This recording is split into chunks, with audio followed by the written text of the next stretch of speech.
They thought she was just a single mom selling jam at a farmer's market, an easy target for their corrupt scheme, but they were blind to the commander hidden beneath the apron. What happens when a government bully picks a fight with someone trained for war? The morning sun felt warm on my face as I sat at my table. My hands, used to gripping a steering wheel far out at sea, carefully arranged jars of strawberry and apple jam. Here, at the farmer's market, the air smelled like fresh bread and cut flowers instead of salt water and diesel. This was my new life, my quiet life, the one I built for Sarah. She was over by the big oak tree, her bright yellow shirt a happy spot in the green grass, playing with her friend Lily. Seeing her laugh like that, free and safe, made all the hard parts worth it. It was why I traded the crisp, white uniform for paint-splattered aprons and the hum of engines for the cheerful chatter of market-goers. People started to arrive, baskets on their arms, smiles ready.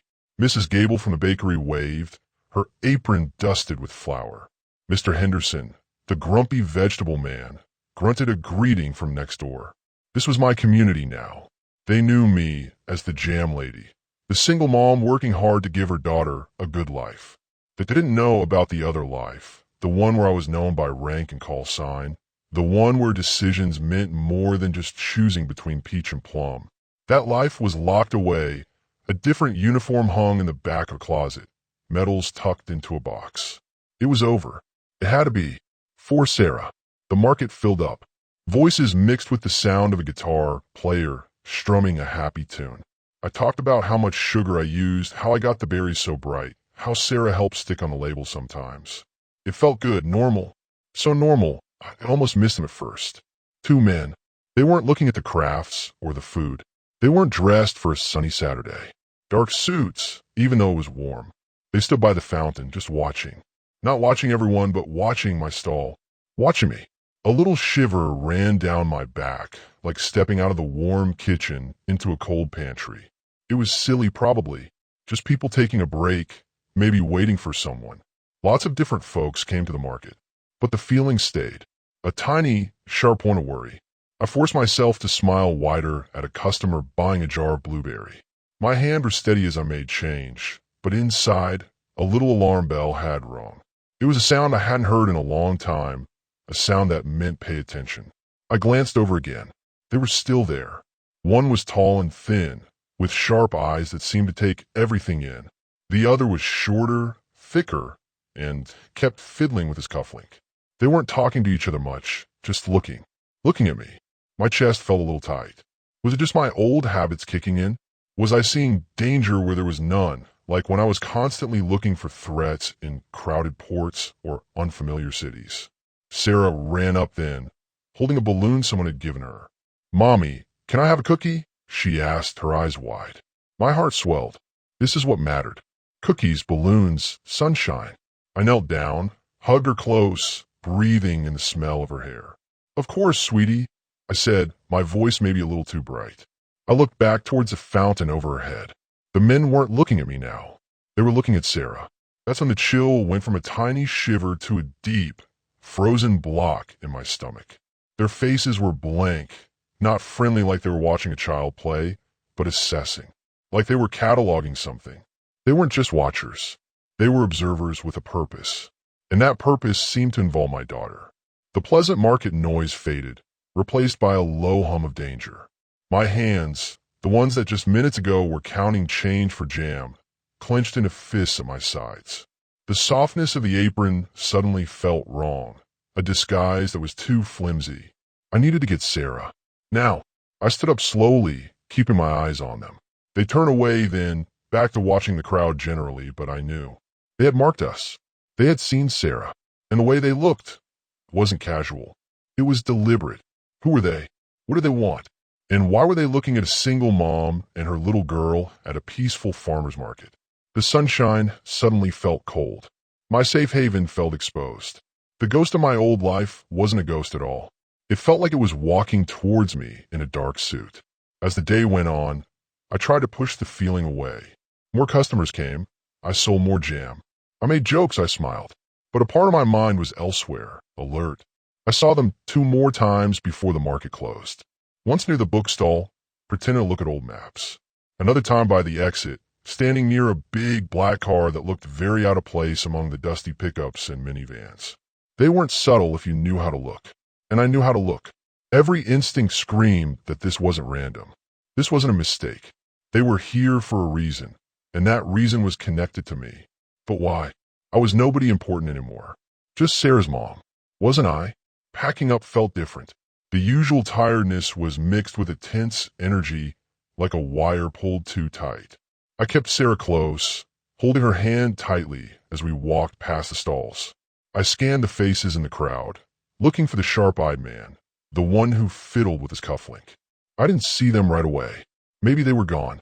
Maybe I was being silly, letting old fears creep back in. But as we reached my old, sensible car parked on the street outside, I saw the big black car pull slowly away from the curb nearby. It didn't speed off.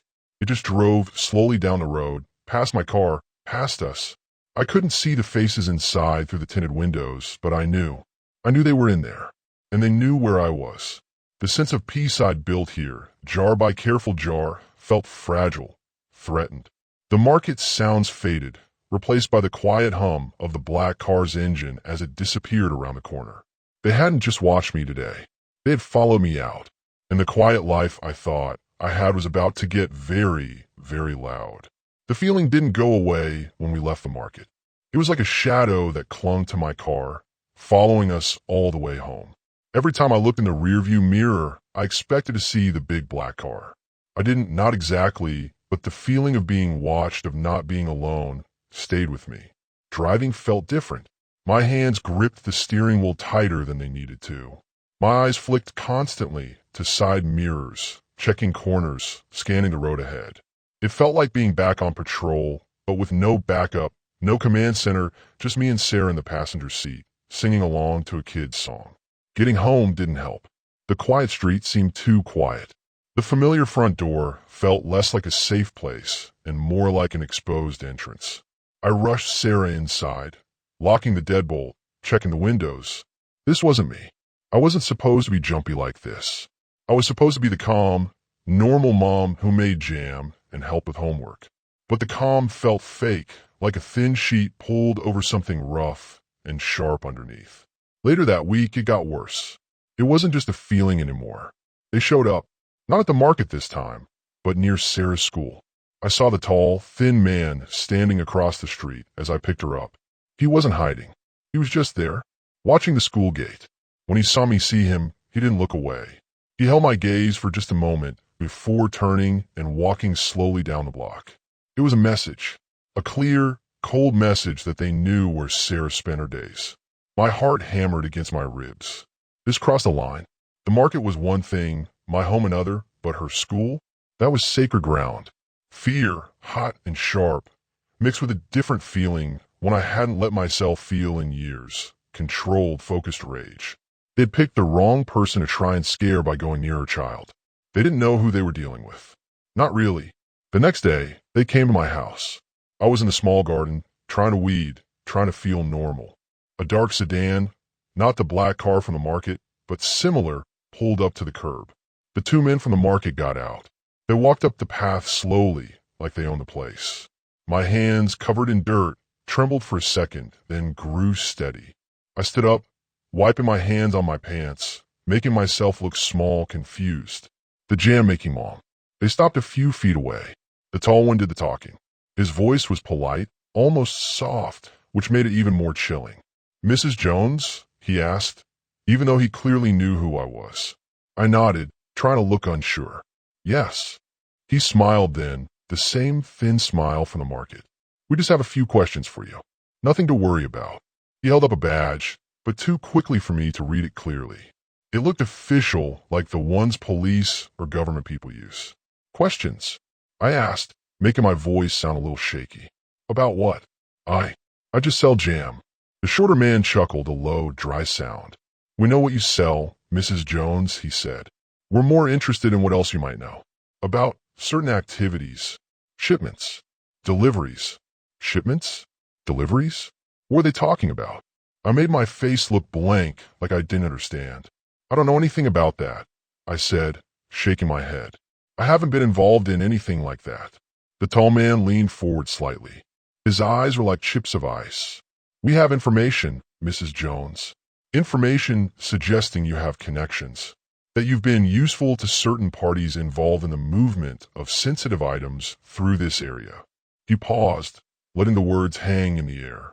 "We understand people sometimes do things for money or for protection.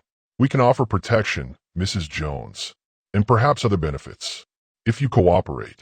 My mind was racing. Sensitive items? Movement through the area? They thought I was some kind of smuggler or helper for criminals operating near the market. It was insane. Completely, utterly wrong. But their faces were serious. They truly believed it. They had mistaken me for someone who fit that description, someone involved in something shady happening around here. Maybe it was someone who looked like me, or someone with a similar past connection to the area.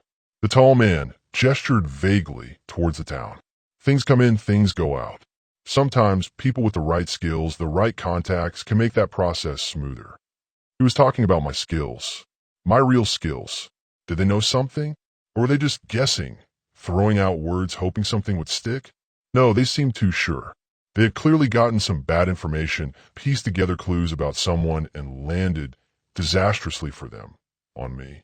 "I think you have the wrong person," I said, trying to keep my voice steady but firm. "I'm just a mother. I make jam. I don't have any contacts or skills like that." The short man stepped closer. His polite smile was gone. "Everyone has skills, Mrs. Jones," he said, his voice losing its soft edge. "And everyone has vulnerabilities. We know about your daughter, Sarah, a lovely child." He paused. "It would be a shame if anything disrupted her life. Wouldn't it?" That was it. The line wasn't just crossed. It was obliterated. My breath caught in my throat, but not from fear. From the cold, hard decision that formed in my mind. They thought they were dealing with a scared civilian they could bully. They thought they had found a weak point in Sarah. They had no idea. The jam-making mom disappeared. In her place, something else settled in, something sharp and ready. They wanted someone with skills. They wanted someone with contacts. They had found her. They had made a terrible, terrible mistake. And I knew, in that moment, that I wouldn't just defend myself anymore. I would fight back, not as the jam lady, but as the woman I truly was beneath this carefully built disguise. They had targeted the wrong mother, and they were about to find out just how wrong. When the dark car finally drove away, a heavy silence settled over my little garden. The cheerful colors of the flowers seemed too bright, too innocent, for the cold fear that had just been spoken aloud. They knew about Sarah. That wasn't a guess. It was a statement, a clear threat wrapped in a polite warning. My hands, still dirty from pulling weeds, stopped shaking. Instead, a different kind of feeling took over. It was cold, clear, and sharp like a blade being honed. It wasn't the panic I might have expected, but a focused calm. The part of me that had been sleeping for years, the part that had commanded ships and made life or death decisions, was wide awake. They thought they were talking to a scared, unprotected mom. They thought mentioning my child would make me fold, make me tell them whatever lies they seemed to believe about me. They were wrong. So completely, terribly wrong. Mentioning Sarah didn't scare me into submission. It activated something deep inside. It flipped a switch from civilian mode to something else entirely. My mind, which had been filled with worries about jam prices and school permission slips, was suddenly calculating angles, assessing threats, running scenarios like a computer program starting up after a long sleep. I went inside, the garden forgotten. The house felt different now. Not just a home, but a place that needed to be secured. I checked the locks again, not just turning the bolt, but examining the frames, thinking about weak points. I walked through the rooms, my eyes scanning, not for dust bunnies, but for anything out of place, anything that shouldn't be there. I knew enough to know that people who threaten you don't always do it face to face. Sometimes they leave listening devices or cameras, small things you'd never notice unless you were looking. I didn't find anything, but the awareness was there, a low hum of caution in my ears. That night, putting Sarah to bed felt different too. I read her favorite story, tucked her in, kissed her forehead, but a part of my mind was already working, planning. I sat by her bed for a long time after she fell asleep, just watching her chest rise and fall, listening to her soft breathing. Protecting this little life was the only thing that mattered. And to protect her, I had to understand the danger. Who were these men? What was this operation they thought I was part of? And who did they think I was, really? I pulled out an old map of the town, one I used to plan routes for farmers market deliveries. But now I looked at it with different eyes.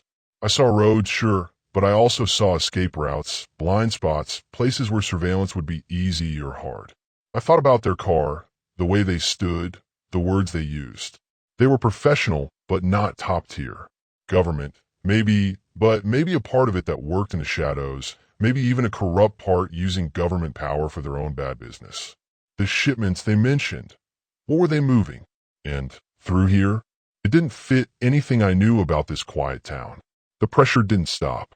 The next day, the black car was parked down the street from my house when I took Sarah to school. Not right in front, but close enough to see. A silent watch. When I went to the grocery store later, I saw one of the men walking down an aisle I had just passed.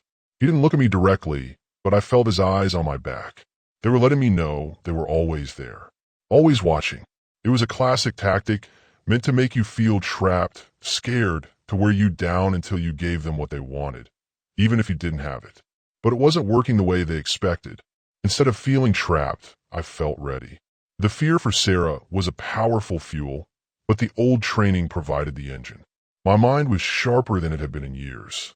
I started observing everyone around me, noticing details, faces, cars, patterns of movement that most people would ignore. I wasn't just trying to avoid them. I was starting to gather my own information. I needed to know their routine, their numbers, their weak points. I went back to the market midweek, not to sell, but to walk around just like a regular shopper. I wore a different hat, different clothes, hoping to blend in. I saw no sign of the men in suits, but I felt eyes on me more than once. Maybe they had others watching the market, people who looked more normal. As I walked near the edge of the market area, where the delivery trucks sometimes parked, I saw a van that seemed to be waiting. Two men inside, looking bored, but their eyes scanned the area constantly. They didn't look like they were waiting for vegetables. A little later, near the back of the market, by the storage sheds, I saw a brief interaction. A man I didn't recognize, wearing a work uniform, passed a small, dark bag to another man who quickly put it in the back of a plain car. It was over in seconds, smooth, practiced. My heart gave a little jolt. Was that it? Was that the kind of shipment they were talking about?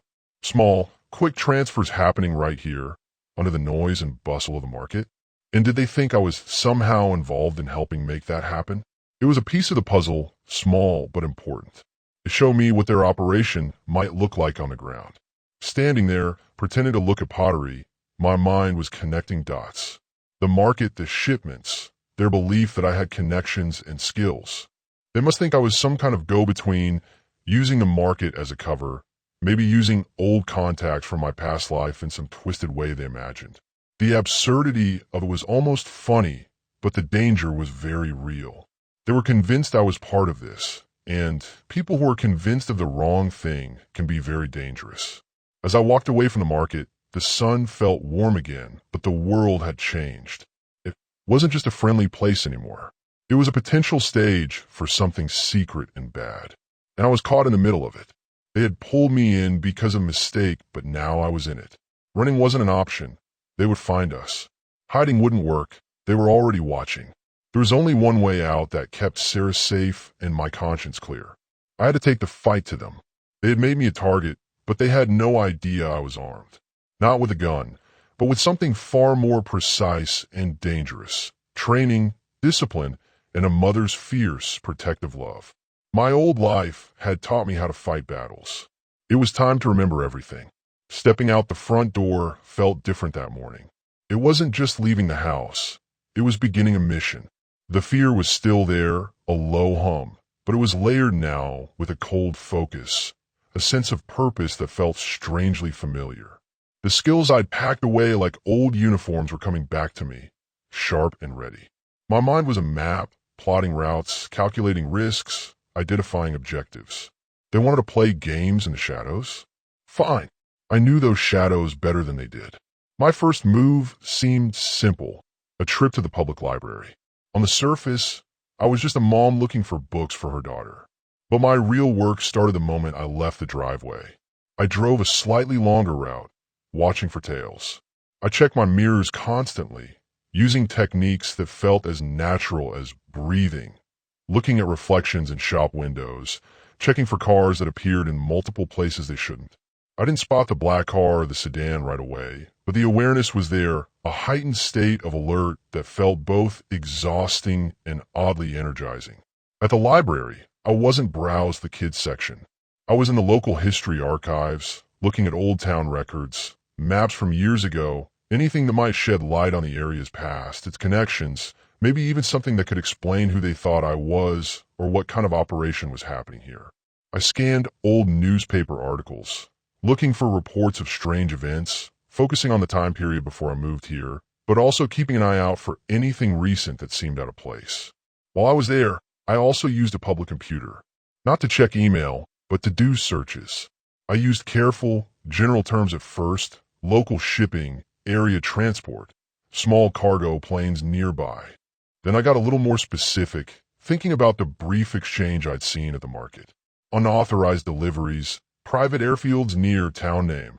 It was slow going, and most of it was just normal information, but I was looking for tiny details, things that didn't quite fit, names or company names that popped up unexpectedly. The men didn't show up in the library, but I felt their presence outside. When I left, I saw the tall man sitting on a bench across the street, pretending to read a newspaper. He didn't look up, but I saw his eyes flick towards me in the reflection of a shop window as I passed. They weren't just watching my house anymore. They were watching me when I was out and about, seeing where I went, who I interacted with. They were tightening the net, but I was using their surveillance. By seeing where they were, I was learning their habits, their schedules, who was watching me when. It was like a strange, dangerous dance, and I was learning their steps so I could lead. I went to the park with Sarah later that day, ostensibly for her to play. While she was on the swings, laughing, my eyes were scanning the perimeter, noticing cars parked on the street, people sitting on benches who seemed a little too still. It was exhausting, being two people at once. The cheerful mom pushing a swing and the vigilant commander assessing threats. My research at the library gave me a few small leads. A few online articles about zoning disputes near a small, private airfield about 20 miles outside of town. Mentions of increased air traffic there years ago, which had apparently stopped. It was thin, but it was a thread. Could that airfield be connected to the shipments they were talking about? Could they think I had something to do with it because of my past life, my knowledge of planes and transport? It was the only thing that made a tiny bit of sense in their twisted view of me. The next day, I decided to take a bigger risk. I drove out towards where the old airfield was marked on the map. I told Sarah that we were going for a long drive to see the countryside, which wasn't entirely a lie. As we got closer to the area, the houses thinned out, replaced by fields and woods. I drove slowly, keeping an eye on the rearview mirror, listening to the radio, trying to seem like nothing more than a mom and daughter on a Sunday drive. I found a road that led to the airfield. It was small, mostly hidden by trees, with a rusty sign. I didn't drive down it. Instead, I parked the car a little way off the main road, near a small, overgrown track that looked like it went into the woods. I told Sarah I wanted to look at some flowers and got out, taking her hand. We walked a little way along the track, just into the edge of the woods, far enough to be out of sight of the road, but close enough for me to observe without being seen. Through the trees, I could just see a part of the airfield fence, a small hangar, and a section of the runway. It looked quiet, almost deserted. But as I watched, the car drove up to the hangar. Not the black sedan, but another car I hadn't seen before. Two men got out. They went inside the hangar, coming out a few minutes later carrying a heavy-looking, dark case. They put it in the car, got in, and drove away quickly. My heart pounded. That case. It looked similar to the bag I'd seen exchanged at the market, just bigger. This was it. This was likely their transfer point, using this quiet, forgotten airfield. And seeing it, seeing the quick, secret exchange, made the threat feel even more real. They weren't just talking. They were doing something illegal, something they clearly didn't want anyone to know about. As the car drove away, I scanned the area again. And then I saw it, hidden in the trees on the other side of the airfield road, almost perfectly camouflaged, was another vehicle. It wasn't a car. It looked like a utility truck, the kind someone doing repair work might use. But perched on its roof, partly hidden by branches, I saw the unmistakable shape of a camera. They weren't just using the airfield. They were watching it. And the people involved in the exchange hadn't seemed bothered by the utility truck. A cold realization washed over me. They weren't just running an operation. They were running an operation that was also under surveillance. And they knew about the surveillance, maybe even controlled it.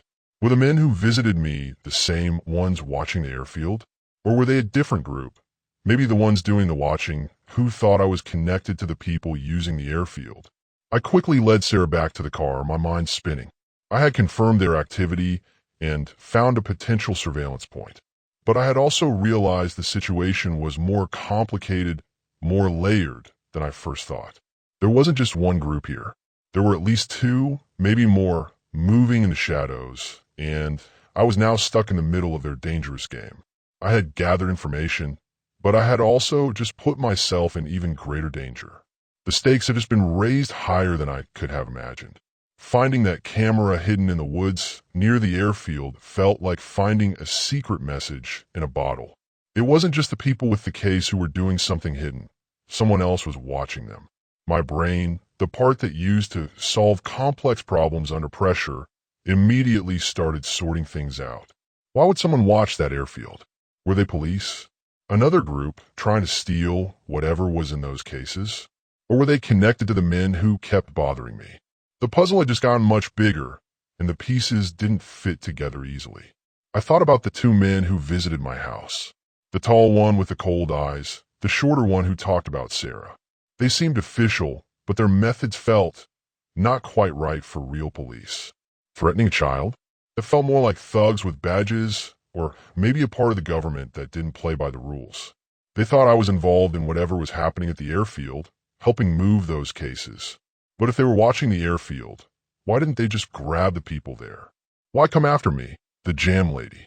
Unless they thought I was higher up, someone pulling strings, someone they couldn't catch red-handed at the site. I needed to know more about them. Just seeing their faces wasn't enough. I needed names, maybe where they worked, who they reported to, but I couldn't just look them up in a phone book. This required a different kind of looking. I started spending more time in places where I might spot them without them seeing me too easily. The town square, the park, places where they might watch the area. I dressed differently, wore different hats, things to change how I looked just slightly. I was learning to be a ghost in my own town. One afternoon, I saw the dark sedan parked a few blocks from my house. Nobody was inside, but I saw a fast food cup left on the dashboard. Simple thing, right? But my mind grabbed onto it. People have habits. They eat, they drink. Do they always go to the same places? Do they leave things in the car? These little details can build a picture. I also noticed the car itself. Was it a government car? It looked like it, plain, dark color. But it had a small dent on the back bumper, a little scratch on the driver's side door handle. Things that made it unique, identifiable. I couldn't use my old contacts directly, not without putting them in danger or revealing where I was. But I could use the knowledge they had given me. I knew how government agencies worked, but didn't work together. I knew how certain types of operations were run. And I knew that people in those kinds of jobs, even if they were trying to be secret, sometimes left little trails behind. Like the kind of coffee cup they bought, or the specific way they parked their car, or the times of day they seemed to be most active. I started keeping a quiet record in my head. When I saw the sedan, where it was what time. If I saw the men, what they were wearing, who they were with. It felt slow, like trying to fill a bathtub with a tiny cup, but every little bit of information was a piece of the puzzle. I needed to figure out if the men who threatened me were the same people watching the airfield, or if they were two different groups entirely, maybe even enemies, both somehow thinking I was connected to the activity at the airfield. The strain of this double life was starting to show. Smiling at Sarah, helping with her homework, making jam, it felt like I was acting all the time. My mind was always on the danger, always watching, always planning. Sleep was hard to come by. Every late-night noise outside made me jump. I knew this couldn't go on forever. I was pushing myself too hard, and that made me less safe, not more. But the thought of not doing anything of just waiting for them to make their next move was unbearable. Not when they had threatened Sarah. One day I got lucky. I saw the short, thick man with a cufflink fiddling by himself near the park. He was on his phone, talking quietly, looking annoyed. He walked past a store with a big glass window, and I saw his reflection. He took something out of his pocket while he was talking, a small, dark wallet. It was just for a second, but I saw a corner of something tucked inside. It looked like a badge or an ID card holder. It was the same kind a tall man had flashed quickly in my house. This was important. It wasn't just one of them with an ID. They both had one.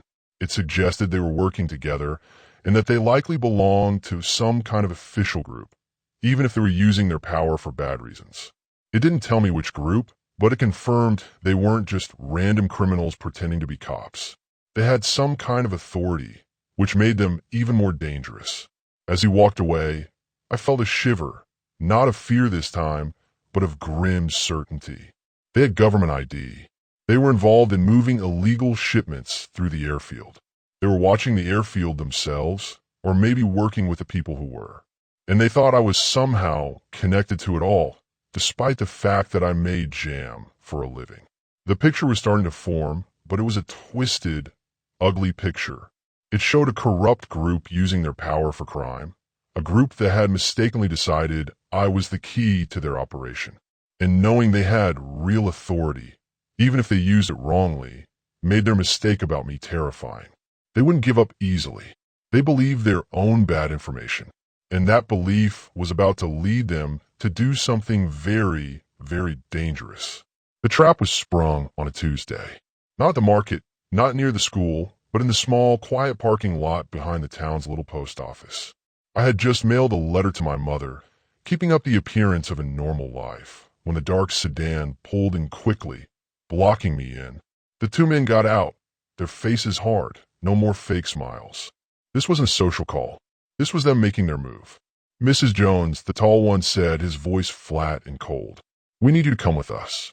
Now, the short one stood a little behind him, his eyes flicking around the empty parking lot, making sure no one else was near. My heart leaped into my throat, a sudden, sharp spike of adrenaline, but the years of training took over instantly. My body went still, but my mind went into overdrive. Assess, reactivate. I held up my hands a little, tried to look scared and confused, buying myself a second. Come with you? Why? I told you, I don't know anything. I backed away slowly toward the back of my car. They took a step towards me, thinking I was just retreating in fear. Big mistake. As the tall one reached out for my arm, I moved. It wasn't a panic scramble, but a quick, efficient shift of weight, learned and practiced 1,000 times. I ducked under his arm, using his forward movement against him. I didn't try to hurt him badly, just to get past.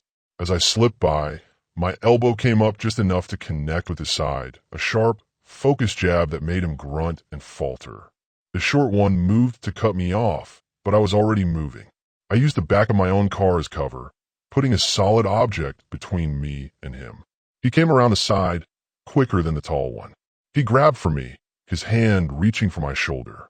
I twisted away, low and fast, just like learning to avoid a line of fire. His hand grabbed air. As I straightened up, my hand shot out, not in a punch, but a quick, open palm strike to the side of his head, just below the ear. It wasn't meant to knock him out, but to daze him, to buy me another precious second. He stumbled back, shaking his head. The tall one was recovering, turning towards me, surprise and anger on his face. "She's not just a mom," he yelled, his voice losing all pretense of politeness. No, I wasn't. Not right now. Right now, I was something else. I didn't have a weapon, and I didn't want a prolonged fight. My goal was to escape, to get back to Sarah. I looked around the parking lot. My car was blocked. Running down the alleyway would be too exposed. The post office building was my best bet. Maybe get inside where there were people. The tall man lunged for me again. This time, I didn't just evade. I used his momentum. As he came forward, I stepped to the side, grabbed his arm just above the elbow, and pulled hard, using his own weight to spin him past me. As he went by, off balance, I gave him a strong shove toward his car. He stumbled and hit the side of the sedan with a thud. The short man was coming at me again, anger in his eyes. He pulled something from his jacket, a small black item. Not a gun, but maybe a taser or some kind of restraint device. He aimed it at me. I reacted instantly. There was a stack of empty mail crates by the back door of the post office. I kicked the bottom one hard. The whole stack wobbled and crashed down between me and him, creating a sudden, noisy barrier. He swore and had to stop, the crates blocking his path for a moment. That was my chance. I didn't hesitate. I sprinted for the back door of the post office, pulled the handle locked. Of course. Plan B. There was a small gap between the post office building and the next one, a narrow passage leading to the street. It was tight, but I was small and fast. I heard them yelling behind me, scrambling over the fallen crates. I darted into the narrow passage. It smelled of old paper and dust. I could hear their footsteps pounding behind me, closer now. They were through the crates. I burst out onto the sidewalk on the next street over, not caring who saw me, needing to disappear into the normal flow of people. I didn't look back until I was around the next corner, breathing hard, trying to blend in with shoppers. I risked a quick glance back down the street. I saw the two men come out of the passage, looking around, trying to spot me. They looked angry, surprised, and confused. They hadn't expected this. They had expected an easy pickup. They had expected a scared mom. As I walked away, my heart was still racing, but my mind was already processing. I had gotten away. I had shown them I wouldn't be an easy target. But they knew now. They knew I wasn't who they thought I was. Or maybe they were even more convinced I was something dangerous because of how I reacted. Suddenly, I remembered something. When a short man had stumbled against his car, something had fallen from his pocket onto the ground next to the vehicle before he got his balance back. In the rush, I hadn't stopped, but I had seen it, a small, dark object. It might have been his wallet again, or it might have been something else. Something important. They would be looking for me everywhere now. The simple life was over. The disguise was blown. They knew I could handle myself, which meant they would come harder next time. But I had escaped, and maybe, just maybe, I had left them with less than they arrived with. The fight had just gotten real, and I was now officially in the open. And that object that fell, I had to know what it was. It could be the key to everything. It could tell me who they really were and what they were planning next. It was a risk, but I had to go back for it. The information was worth the danger. Getting away from the post office was just the first step. The bigger risk was going back. My heart was still pounding from the fight, but my mind was clear. That object the short man dropped, it could be nothing or it could be everything. It felt like a hook had been set, and I had to pull the line. I waited a few blocks away, hidden, watching the post office parking lot from a distance. The dark sedan was still there. The men were moving around, looking frustrated, maybe talking on their phones. They weren't searching the ground. Not yet.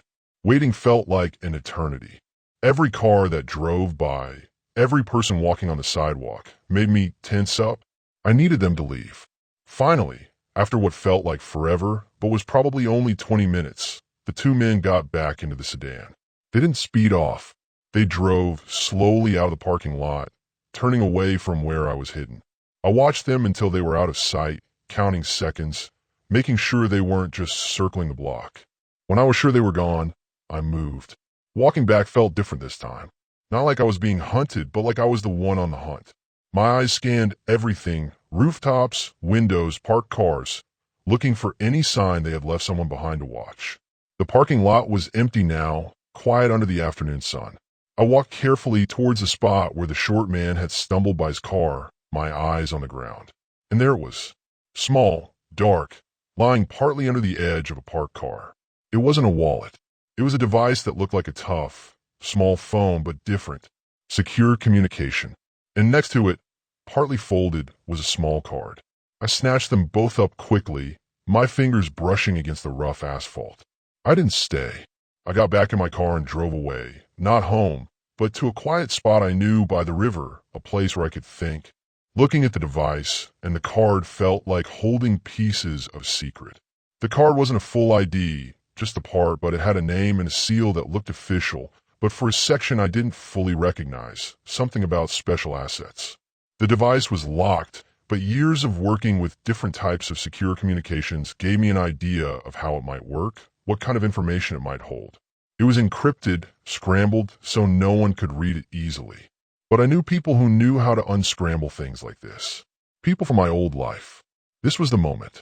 I could try to disappear again, run with Sarah, but they would likely just keep looking. Or I could use this. This device likely had their plans, their communications, maybe even proof of what they were doing and who they worked for. It was risky, reaching out to my old world. It meant opening a door I had carefully closed. But protecting Sarah meant using every tool I had, even the ones I had put away forever. I drove to a different town, far enough away that I wasn't worried about being seen. I found a payphone, old technology, but safe because it wasn't connected to me. I dialed a number I hadn't called in years, a number I thought I had forgotten, but my fingers remembered. It rang for a long time. Just when I thought no one would answer, a voice came on the line. Cautious, professional. Status? The voice said. A code word. I took a deep breath. Condition read. I replied, using another code word, one that meant extreme danger, personal and operational. Intel acquired. Requires immediate secure handling. Repeat, condition read. There was a pause on the other end, a sudden sharpness in the voice. Identify. I gave my old call sign, a name I hadn't spoken aloud since I left the service. Commander. I hesitated for a second, then finished. It felt strange, the two parts of me colliding. Commander Jones. The voice on the other end changed, a hint of surprise, then grim understanding. Understood, Commander. Stand by for secure contact. Do not use this line again. The line clicked dead. It was done. I had reached out. I had used the code words, my rank, my old identity. Help was coming, but it would come in the form of the world I had left behind. The world of classified information, secure channels, and operations. I went back to my car, the secure device, and the partial ID card feeling heavy in my pocket. Now I just had to wait for the secure contact. And while I waited, I looked at the device again, trying to figure out anything else I could from its outside. And then I saw it, a tiny symbol on the back, almost invisible. It matched a symbol I had seen on the side of the utility truck watching the airfield. They were connected. The men who visited me and the people watching the airfield operation were working for the same group. And they thought I was the key. A message came later, not on my regular phone, but through a coded app that suddenly activated on an old tablet I kept hidden away. It was a secure channel, the kind the Navy used. A string of numbers and letters. Decoded, it gave me instructions, a time, a place, and a person to meet. It was happening. The wheels were turning. They believed my story about the intel acquired. They were sending someone to receive it. But it also meant they believed I was still somehow operational, still Commander Jones, not just Sarah's mom. I spent the rest of the day ensuring Sarah was safe, making arrangements without alarming her. This next part would be dangerous, and I couldn't have her anywhere near it. I told her she would be having a special sleepover at a friend's house, making it sound like a fun adventure. It was the hardest acting I had done yet, smiling while my stomach was tied in knots. That night, alone in my quiet house after Sarah was safely at her friend's, I studied the instructions again. The meeting place was outside of town, a secluded spot. The time was late. It was a classic exchange setup. They expected me to bring the device, the intel. I would bring it, yes, but I would also bring the truth and the trap I had helped set based on their own messages. I knew, with a cold certainty, that the men who had threatened me would be there. They would want that device back, and they would want answers. This was the final confrontation.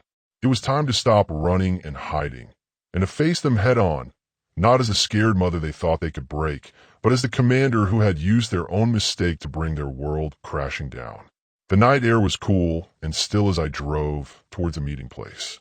My hand was steady on the wheel, my mind sharp and focused. This wasn't the farmer's market. This was the kind of darkness I understood. The meeting spot was an old, empty parking lot near a closed-down factory, the kind of place where shadows hid easily. I arrived early, just like I had been taught, to assess the area, look for anything out of place. My eyes scanned the darkness, searching for hidden cars, movement, anything that didn't belong. I wasn't alone.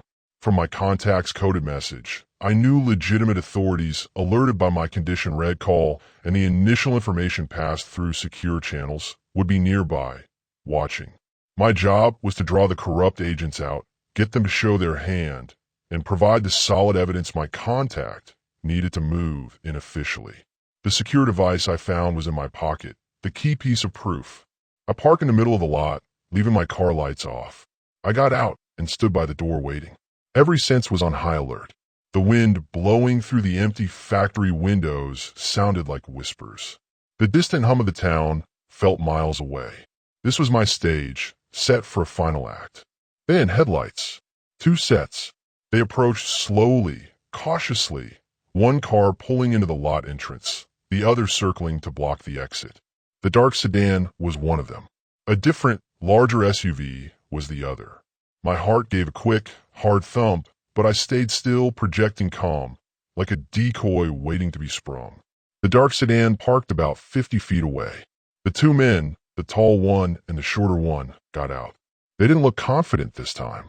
They looked angry and wary.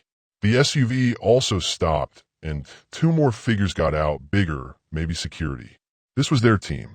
The tall man walked towards me, slowly. The shorter one stayed back by the sedan, watching the edges of the lot. "Mrs. Jones," the tall man said, his voice low. No politeness, just hard steel. "You shouldn't have done that." "Done what?" I asked, keeping my voice even. "Ran away when you tried to grab me in a parking lot."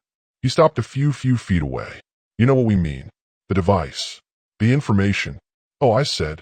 "That."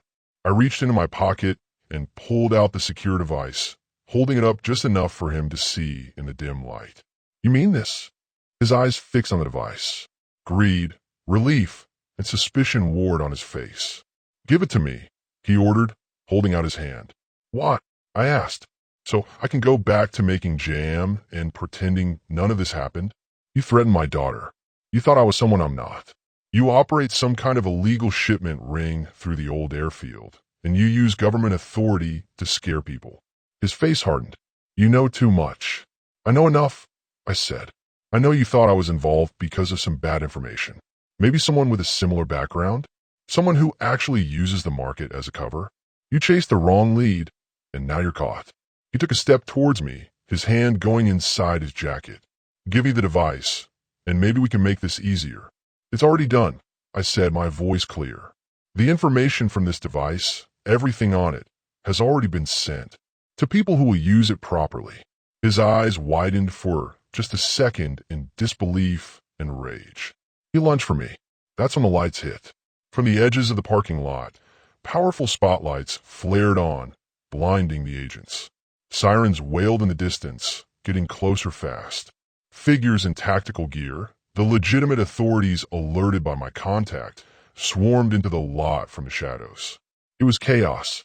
The agents were caught completely by surprise. They yelled. Some tried to run for their cars, others froze. The tall man who had lunged at me stopped, blinking in the sudden light. He looked from me to the approaching figures, his face a mask of defeat and fury. "You," he spat at me. "The jam lady? You did this." "I did," I said, standing tall now, no longer pretending to be scared. "You targeted a single mother. You should have checked her service record." More officers arrived, surrounding the corrupt agents and their team. They were ordered to put their hands up to get on the ground. The fight was over almost before it began, ended by surprise and overwhelming force, just like in the training manuals. As the agents were being handcuffed, a figure I didn't recognize, clearly in charge of the arresting officers, approached me cautiously. Behind him, I saw a familiar face, my contact, a trusted friend from my past life, giving me a brief, almost imperceptible nod. The leader of the corrupt group, a man I hadn't seen before, but who must have been in the SUV, was being roughly led away. He twisted his head to look at me, his eyes burning with resentment. "You won't get away with this," he snarled, his voice rough. "Nobody takes us down.